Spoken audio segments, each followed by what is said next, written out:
Long sleeve. Hindi mo nilagay ko to. Kahit kung ano mas gusto mo? Ano mas gusto mo makita? 26.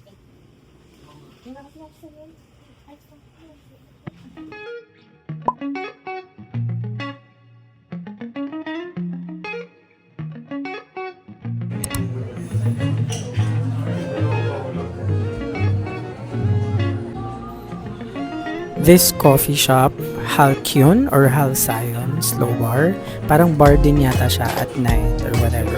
Okay naman yung place, very quaint, interesting yung interiors. Yung coffee, sakto lang. Pwedeng hindi ko balikan, but it's a nice experience if you wanna check it out.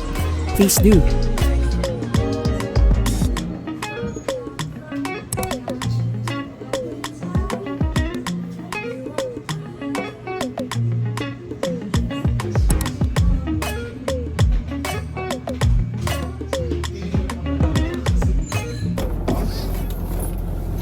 Hello! It's tennis Sunday today and I am 10 minutes late. Let's do this.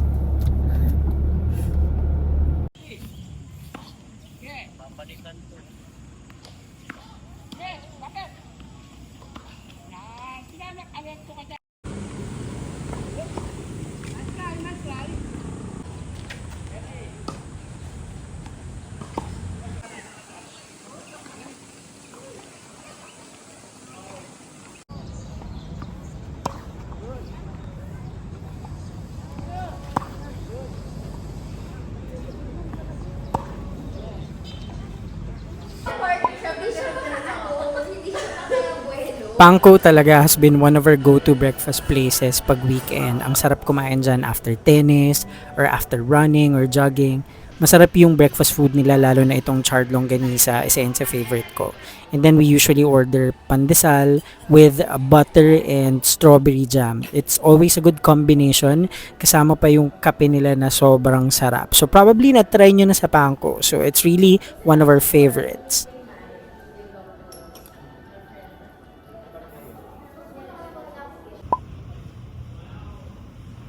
For Monday, ang naging focus ng workout namin are arms and then push. So marami ding chest workouts at may mga bicep workouts din.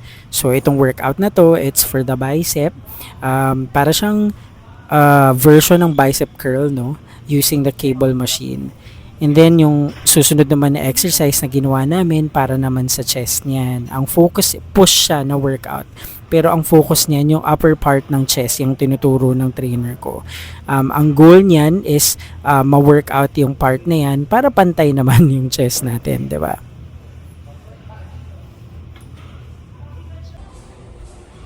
Workout done and feeling fresh. Nice. Pero syempre, para mas lalong fresh, kailangan magpa-pamper muna at magpagupit sa Bruno's with my trusted barber, si Kuya Alfred. Pwede na yan.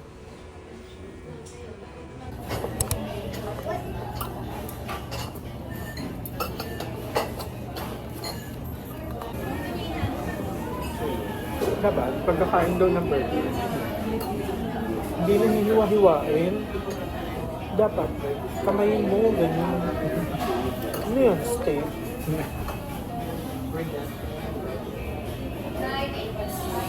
Parang pizza, diba? Sa Netflix ko ata napanood yun. Parang, yung mga iba-ibang mga pagkain from different countries. Kasi ito ko sa pizza naman. Paano ba yung tamang pagkain ng pizza? Parang na dapat pag-ganon daw, or pag-ganon, or whatever. Hindi yung hiwain mo. Arte-arte.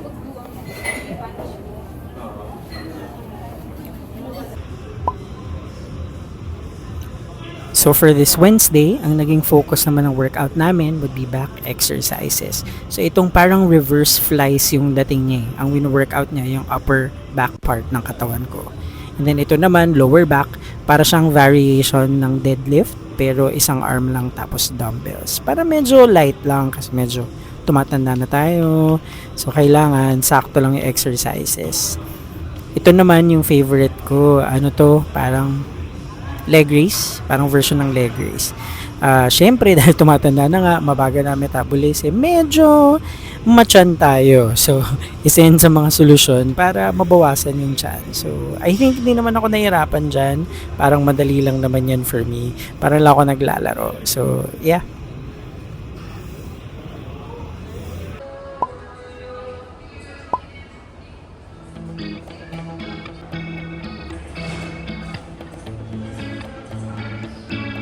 Hello, good morning. So I finished work early today. Mga 8:50 tapos na ako. Yeah, so ngayon I'm here in Makati at my usual coffee shop na pinupuntahan ko to work, to chill, which is Bo's Coffee. Later I might have lunch with them and then I'll be meeting a buyer. Nagbebenta kasi ako, nagdi-declutter ako, ulitin ko kasi bumagsak yung phone ko. Nagbebenta kasi ako ng shoes and stuff because I'm decluttering some shoes and some bags that I have and then binibenta ko siya. I usually sell it sa Carousel and sa Facebook Marketplace. So later, I'll be meeting a buyer at 1 p.m. Tapos mamaya at around 7, meron din ako imi-meet na buyer. Pero mag-run muna kami ng 5. So yeah, that's Tuesday for me and I'm gonna take you through the rest of my day. Yun lang naman. Please be cheap. Can we just skip straight to the plot twist, please?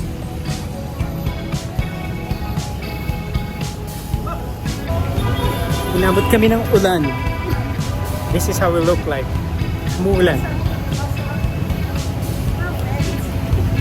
She's wet.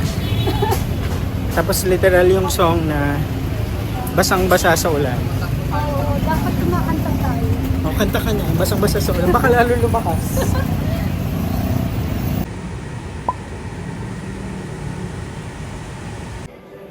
IKEA with Liz. Ang sure ba nag-go lang IKEA tapos bibili ko? Ng ano? Mga halaman, furniture, ayun, pang garden. Yun na yung next day. Yeah, parang gusto ko nga ng mga ganyan. Yung mga ganyan. Ito, mga malago-lago na. Yung nasa gitna, no?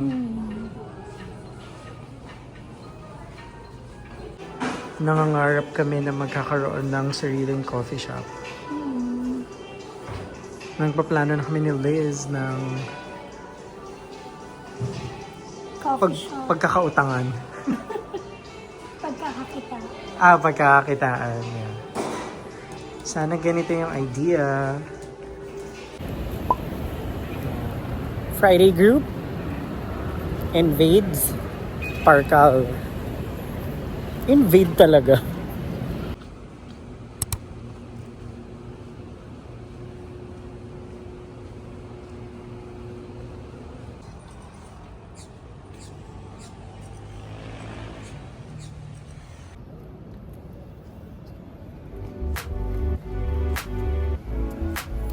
Siyempre, pag magra-run or magja-jog, kailangan laging mag-stretch. Itong mga stretching exercises na ginagawa namin, base lang yun sa mga napapanood namin sa YouTube, sa shorts, or sa IG Reels na mga tips or advice kung anong stretching yung dapat gawin.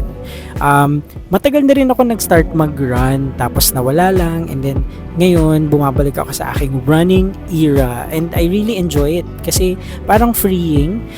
So para mas magawa mo ng maayos yung pag-jog mo or pag-run, kailangan mo talaga mag-stretch kasi para din makaiwas sa mga injury, lalo na siguro sa edad namin ng mga nasa 30s at ako 40.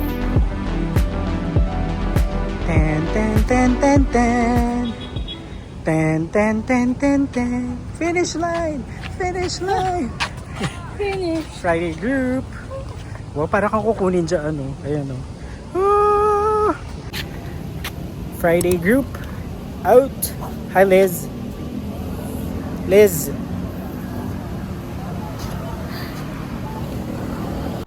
Hi, it's Friday. Kakatapos na namin mag-jog and we tried Parkal for the first time. Usually, pag Friday, we go to Legazpi Active Park. But now, we're trying Parkal. And this seems like a very good place to jog or to run on a weekend because the area is very peaceful, if I may say. May mga tao dito, matao naman siya, pero nagpipicture-picture lang naman yung mga tao usually. Hindi naman magulo. And then may parang designated areas for people who want to jog or bike or whatever. So, I think this is a good idea. We might visit this area often on a Friday. That's it. So today is a Saturday, kakatapos lang namin manood ng sine, Thunderbolts, kami ng watchers na group, sila Adrian, si JC, si John, at saka ako. Dapat mag-archery kami, magta-try kami for the first time, pero puno na, but I really wanna try this again, so gagawa ko ng paraan. Sayang naman, but it would have been nice. So we decided to visit yung coffee shop sa baba ng condo ni Adrian, and it was a nice place din, a very quaint. Okay naman yung interiors, yung desserts okay din, kape was nice. But what's better is just to spend time with some friends again, kahit hindi ko sila madalas nakikita.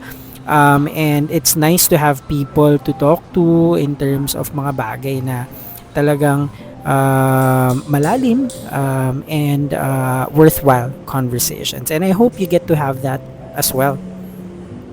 Till next time!